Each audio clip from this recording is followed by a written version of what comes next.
Bom, pessoal, vamos começar então a falar sobre o nosso terceiro vídeo, que são as etapas de transporte, ancoragem e fusão das vesículas. A vesícula, então, ela já brotou, já foi destacada, já perdeu a sua capa proteica e agora ela vai interagir com proteínas motoras para ser levada pelo citoesqueleto até sua membrana do compartimento alvo. Nessa membrana do compartimento alvo, proteínas presentes na própria vesícula e na membrana do compartimento alvo vão fazer o processo de ancoragem e de fusão dessa membrana acontecerem para poder haver a liberação do conteúdo da vesícula no compartimento alvo. Qual é o filamento do citoesqueleto que está associado com esse transporte de vesículas? Tanto microfilamentos, que são os filamentos de actina, quanto os microtúbulos estão associados com esse papel. Os microtúbulos são os principais. Os microtúbulos eles se organizam em volta de um centro formador, que é o nucleossomo, e a partir desse nucleossomo, que fica periférico ao núcleo, ele se projeta para toda a célula. Então, o transporte dessa maneira é sempre feita ou em direção ao núcleo ou do núcleo para as membranas da célula, para a periferia da célula. Para que haja o transporte dessas vesículas sobre os filamentos do citoesqueleto, são necessárias proteínas motoras, chamadas também de motores moleculares, que são a dineína, a quinesina e a miosina. Cada uma dessas proteínas vai estar associada ao seu citoesqueleto respectivo, permitindo então o deslocamento dessas vesículas por longas distâncias dentro da célula, como acontece, por exemplo, aqui no caso de um neurônio, que ele produz, as substâncias, as vesículas, aqui na região próxima ao núcleo, e essas vesículas com neurotransmissores precisam se deslocar até a ponta dos axônios, ou substâncias que são internalizadas lá na ponta dos axônios que precisam migrar até próximo ao núcleo dessa célula. No caso dos filamentos de actina, essa proteína é a proteína miosina, que a gente pode ver nessa animação, a energia do ATP sendo utilizada para que ela consiga fazer esse deslocamento em relação ao filamento de actina. No caso dos microtúbulos, eu tenho duas proteínas diferentes, as quinesinas ou cinesinas e dineínas. As quinesinas elas vão sempre fazer um transporte em direção à membrana celular, que é o que a gente chama de transporte anterógrado, do núcleo para a membrana. Já as dineínas elas fazem o transporte contrário, elas fazem o transporte retrógrado, da membrana em direção ao núcleo da célula. E isso porque elas sempre vão estar se deslocando, se vocês lembram de novo lá de Biocell 1, em direção a um dos polos, uma das extremidades dos microtúbulos. As quinesinas em relação à extremidade positiva e as dineínas para a extremidade negativa. Para que essas proteínas motoras elas possam se ligar na vesícula, são necessárias proteínas adaptadoras.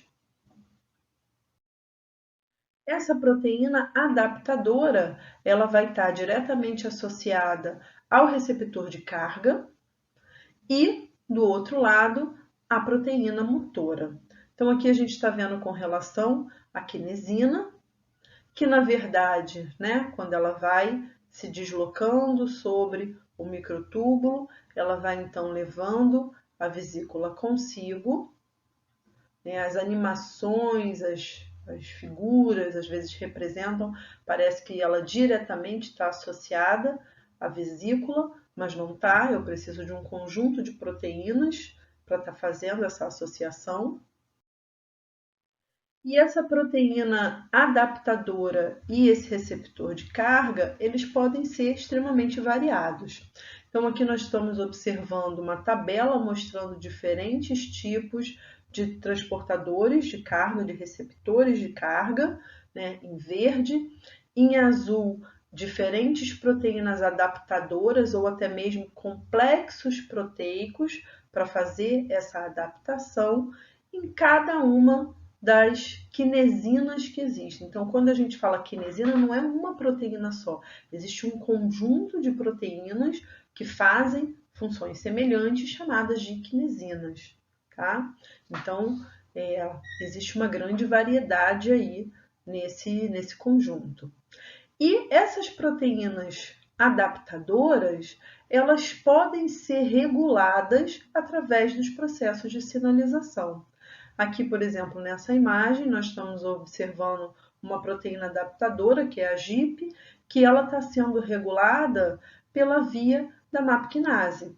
Então, com isso, ela pode estar sendo estimulada ou inibida para poder promover ou inibir o processo, né, de transporte vesicular.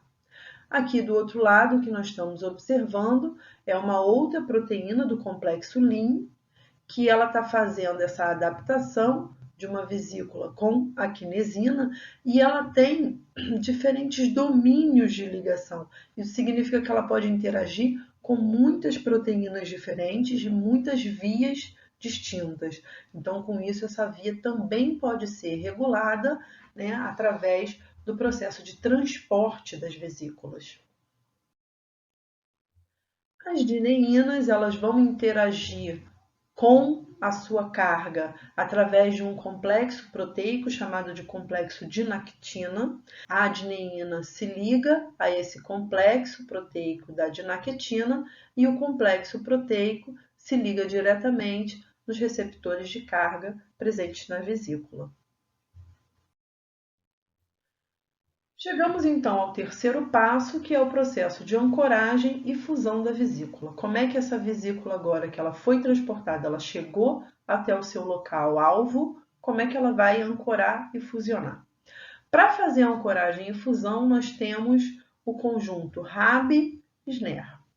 RAB é uma GTPase, existem 9 RABs diferentes, e SNER é a proteína que vai permitir efetivamente a ligação e fusão das membranas a acontecer. E eu tenho 35 proteínas SNER diferentes. Então, só daí vocês observam que é necessário uma complementaridade de RABs e SNER para que haja o processo de reconhecimento adequado, ancoragem adequada da vesícula com o seu local-alvo e para a fusão acontecer. Então, aqui eu já consigo fazer um direcionamento adequado dessa vesícula com o local-alvo através da seleção correta do conjunto RAB e SNER. O que essas proteínas vão fazer, né? Aqui nós estamos observando, né, a proteína RAB, GTPase associada à vesícula e associada também à membrana-alvo. Uma proteína de aprisionamento, que é uma proteína efetora dessa GTPase, né, fazendo a ligação entre a vesícula e o local-alvo. E essa proteína efetora, então, uma vez que ela é ligada à vesícula, que ela é ligada às RABs, ela então traz a vesícula para próximo da membrana-alvo. Na membrana-alvo, as proteínas SNER, que tem a V-SNER, que é a SNER da vesícula, e a T-SNER, de target, então a SNER do alvo, vão se encontrar e vão se torcer, como acontece com arames, né? Imaginem 2 arames se torcendo um sobre o outro. Conforme eles vão se torcendo, eles então vão aproximando as membranas umas das outras. Então, essa membrana, quando ela se aproxima suficiente, ela permite que aconteça a reorganização dos fosfolipídios e a liberação do material da vesícula na membrana-alvo. Como é que as proteínas RAB atuam nesse processo? As RABs vão atuar de 2 maneiras. A primeira delas é diretamente se ligando à proteína de aprisionamento. Ela própria se liga à proteína de aprisionamento. E a segunda, que está representada aqui, que acontece tanto na vesícula quanto na membrana-alvo, seria através desse processo. Aqui eu tenho uma proteína Rab, que ela está inativa por estar ligada com o GDI. Quando então uma GEF, uma proteína GEF, que foi ativada pela cascata de sinalização, né? Essa proteína GEF chega próximo a Rab, ela ativa Rab, trocando GDP por GTP, e essa Rab agora ativa se desliga de GDI e a sua âncora anfipática é capaz então de interagir com a membrana desse alvo. Rab ativa na membrana do alvo vai causar uma série de alterações e ativações de proteínas efetoras. Quem são essas proteínas efetoras? Primeira delas é uma PI3 quinase. O que é PI? Fosfatidil-inositol.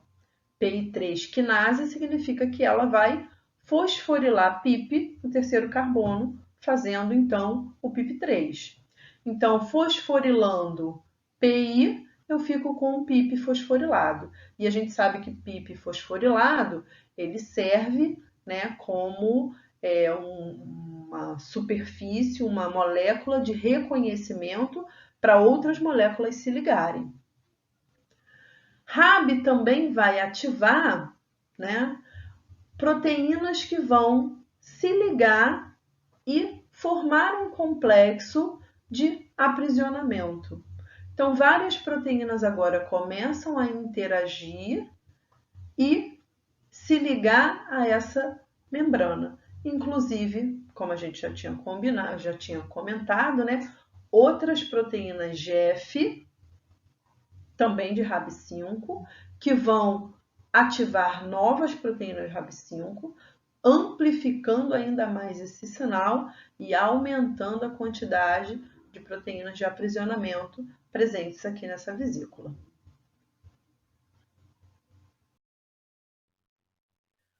Em cada membrana, de cada compartimento da célula, eu tenho um conjunto de GEFs, Rabs diferentes, sendo então posicionados e localizados nessas membranas. Então, por exemplo, no retículo e no Golgi eu tenho Rab1, na rede cis do Golgi eu tenho Rab2, nas vesículas sinápticas e de secreção eu tenho o Rab3A. Em cada um desses locais da célula, para cada uma das funções, tem uma proteína Rab diferente que vai estar fazendo esse processo, esse reconhecimento e essa inserção de moléculas de aprisionamento adequadas. A Rab, uma vez ativada, o que ela tem? Ela tem a ativação de proteínas efetoras. Quem são essas proteínas efetoras? São proteínas de aprisionamento, por exemplo, são proteínas como a PI3 quinase, que a gente viu, e também ela ativa novas GEFs. As GEFs são as proteínas que ativam proteínas GTPases, lembram disso? Então, que GTPase agora que eu vou estar ativando? A Rab-A, aqui do meu exemplo, ativou uma GEF que é capaz de promover a ativação da Rab-B. A Rab-B, uma vez ativada, ela vai se inserir na membrana e ela também vai ativar suas proteínas efetoras. Quem são essas proteínas efetoras? Primeiro, uma GAP da Rab anterior. Quem é a GAP? É a proteína que inativa.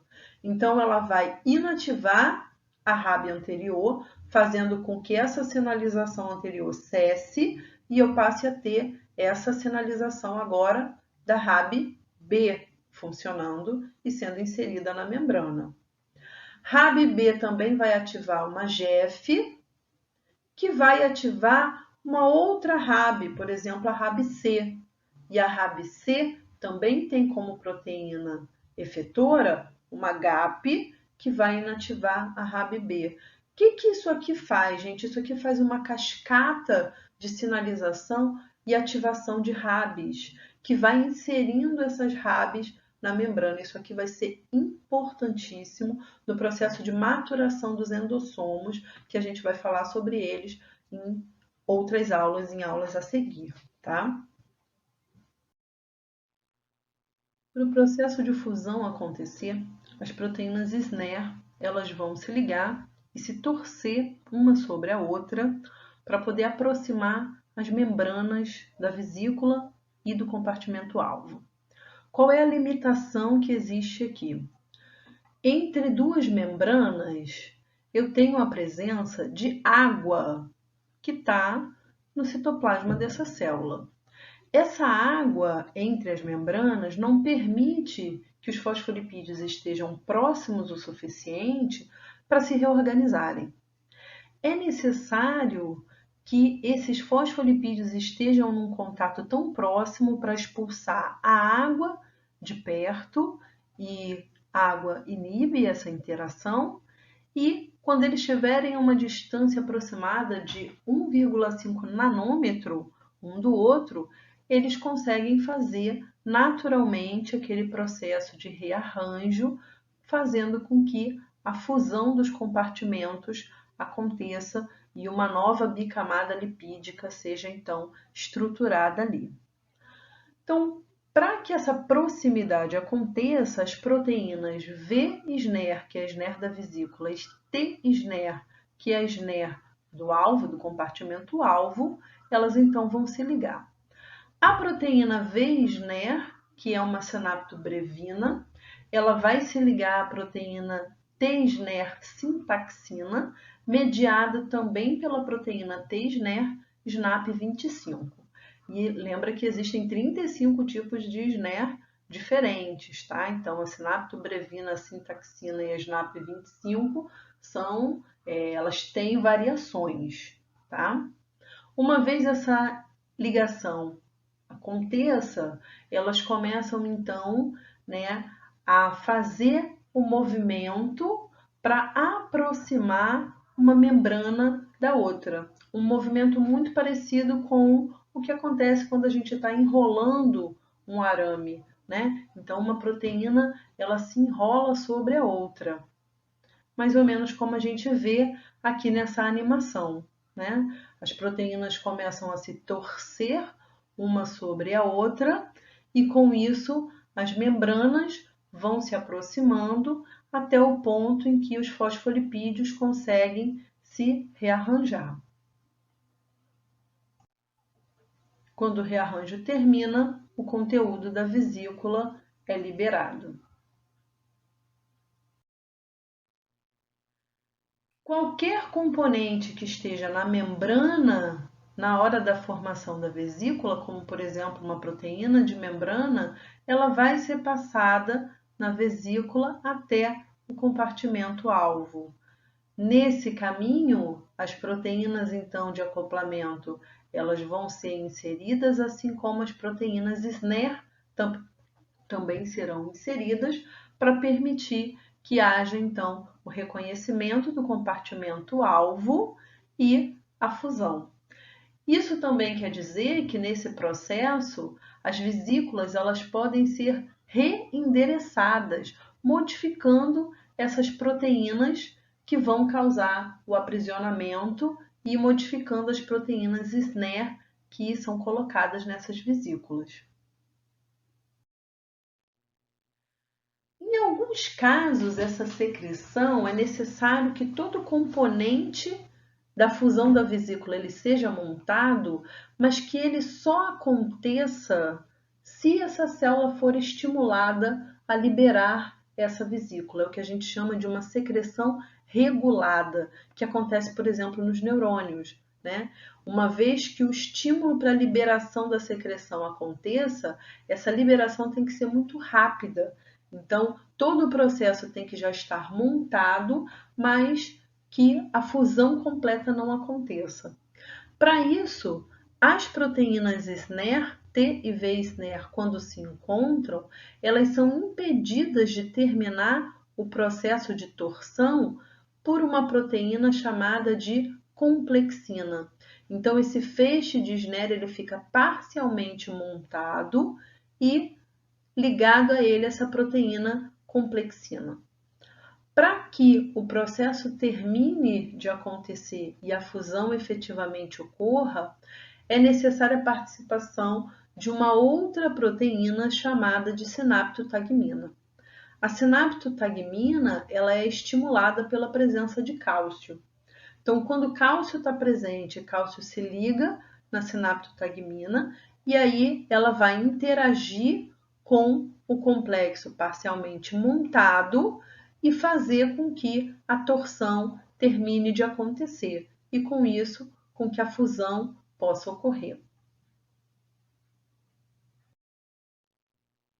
Então, nós temos essa secreção regulada, por exemplo, no processo de encontro entre um espermatozoide e um oócito, né, na fecundação, onde eu quero que apenas um espermatozoide fecunde esse oócito. E isso é feito através da liberação de grânulos corticais contendo enzimas digestivas que uma vez então que o espermatozoide encontra o oócito, esse grânulo impede que outros espermatozoides também se fundam e insiram seu material nesse oócito, porque cada oócito só pode ser fecundado por um único espermatozoide.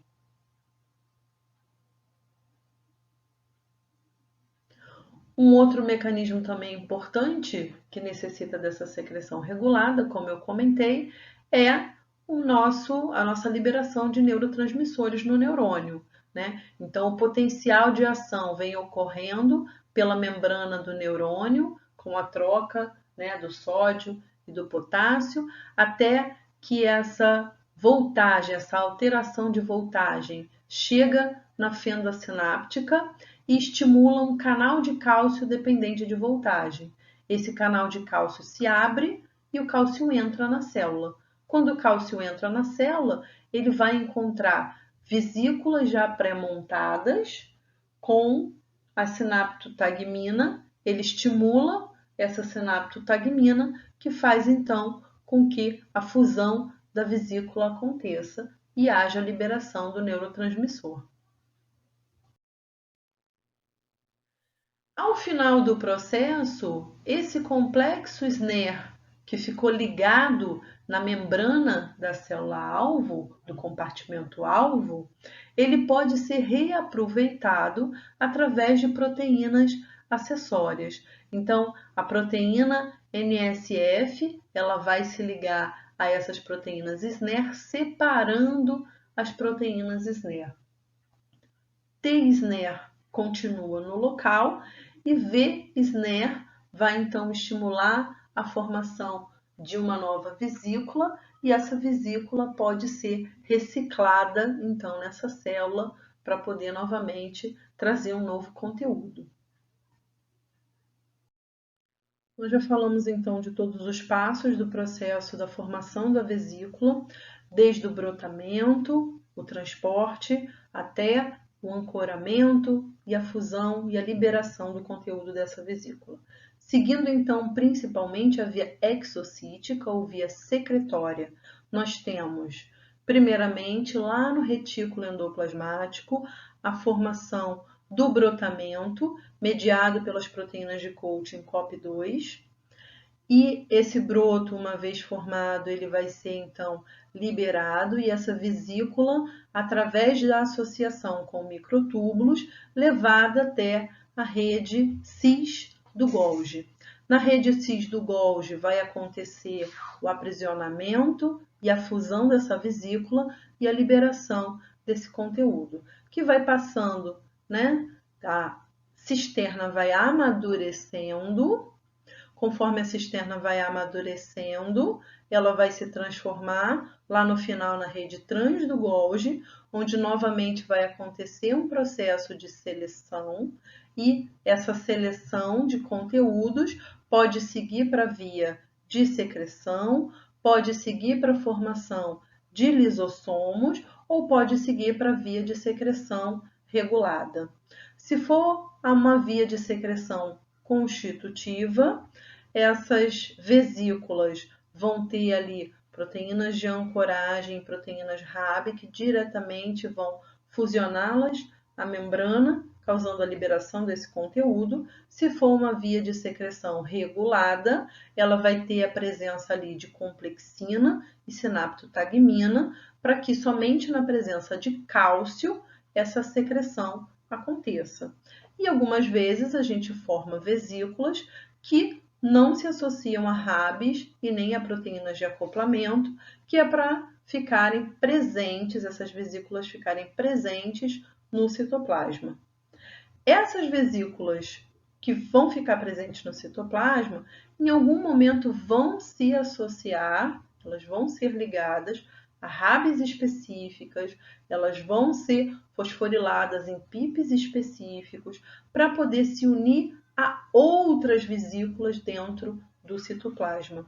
E nesse ponto, a via secretória, a via exocítica, vai encontrar com a via de entrada, a via endocítica, que a gente vai falar então sobre ela nos próximos vídeos, porque a via endocítica, ela envolve uma série de etapas e mecanismos. E aí, quando a gente falar dessa via, a gente vai começar a especificar quais são as combinações de PIP, de RAB, que vão estar presentes em cada um desses passos da via, levando as vesículas para fora ou para dentro, ou promovendo algum encontro de vesículas, certo?